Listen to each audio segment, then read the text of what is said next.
For 116 years, the Boston Marathon was an event full of excitement and celebration.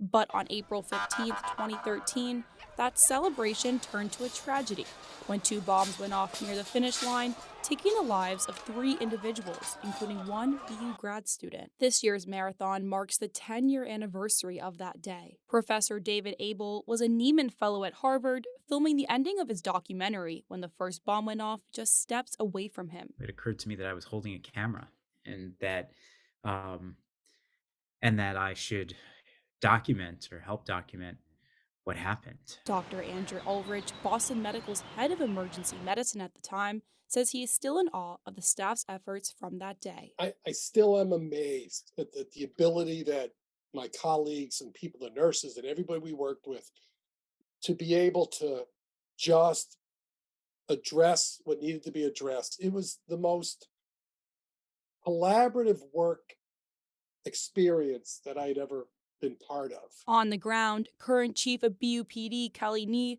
was a Boston deputy superintendent in charge of detectives assigned to Boylston Street that day. Leaping into action, she worked side by side with spectators. And we had regular civilians who were spectators, jumping the barriers. How can we help?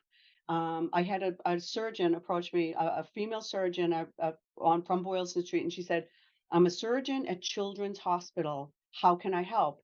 And I said, "Go to work. The memories are still fresh for Nee. She reminds folks to keep their eyes open. What is see something, say something, right?" And I tell people what something is um, anything that gets your instincts or intuition hyped up. As the tragedy passed, the Boston community slowly started putting the pieces back together.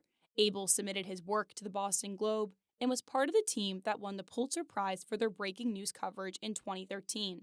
He still hasn't forgotten what happened at the bombing, particularly as the 10-year anniversary approaches. That was just one of the hardest things to report in my career. The City of Boston and the Boston Athletic Association will host remembrance events on Saturday, April 15th for survivors, victims, and first responders.